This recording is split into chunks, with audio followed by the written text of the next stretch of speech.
One of the linchpins that hold the Christian faith or Christian story together is the resurrection, precisely the Easter event, the rising of Christ from the dead. Now, if you disprove this one event in history, you will bring the whole of Christian faith crumbling down like a deck of cards. Let's quickly look at few plausible ways to do this. What if you say, well, come on, Jesus really wasn't dead, or he just merely passed out, he was just unconscious.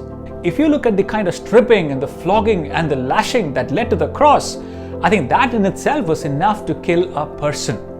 Often people died from the loss of blood or severe wounds even before they had led to be crucified on the cross. Now, if that was not enough, the torture on the cross with the 5 to 7 inches of nails driven through the wrist and the feet would certainly kill a person. Often the lungs collapsed as the person asphyxiated trying to breathe while adjusting his whole body on the nailed legs. This, of course, was a very torturous death. Besides, we have multiple independent reports of his death not only in the New Testament, but also 5 ancient sources that corroborate his death on the cross. How about we say the disciples stole away the body? The disciples stole away the body. Now let's assume Jesus wasn't really dead. Let's just think Jesus wasn't dead and his body is stolen away. How could a broken, battered body that went through such whipping and flogging and dragging and the driving of nails recover so soon? In fact, historians tell us that Jesus appeared to his disciples on the Easter morning, few days from his death. So even if the body was stolen, Jesus could not have recovered from what he had gone through prior to his death on the cross. Now, did his disciples who were in hiding, disillusioned themselves at the turn of events, had the guts even to break the seal of the most powerful regime of those times, the Roman Empire, and jeopardize their own lives? But here is my point. Let's assume that the body was stolen for a moment. Why is it then there is no single mention of the recovered body of Jesus in history?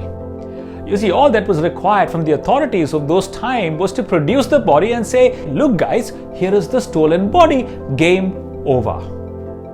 Well, what if we say, oh, the disciples fabricated the story. The disciples fabricated the story.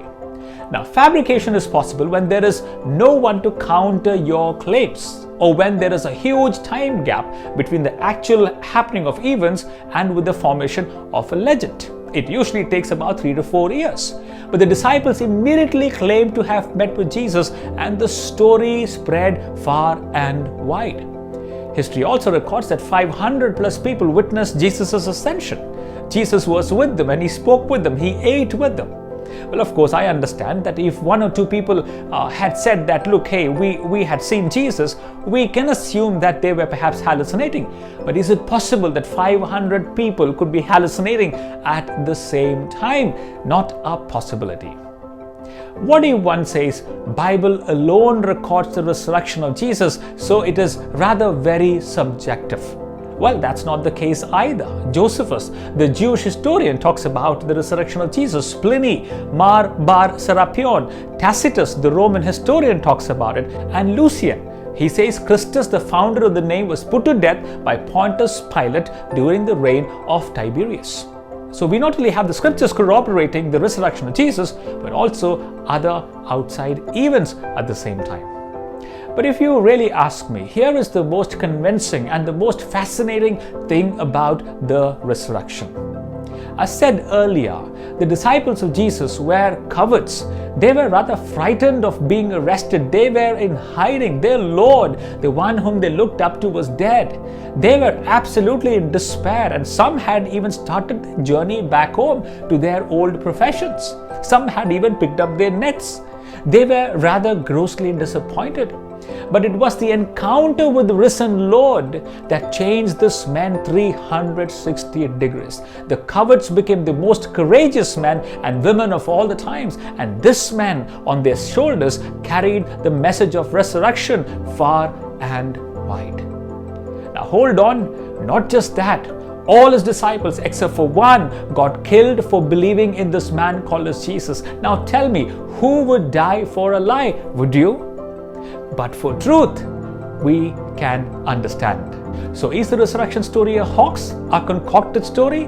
No, perhaps. It is rather the most remarkable fact of history. The Lord is risen, and indeed He is risen. And can I say, this resurrected Christ has changed the lives of so many people, and He has changed my life too, and He can change your life too. For Jesus said, I am the resurrection and the life. Whoever believes in me will live even though he dies. So can I take this moment to wish each one of you that happy Resurrection Sunday, and God bless you.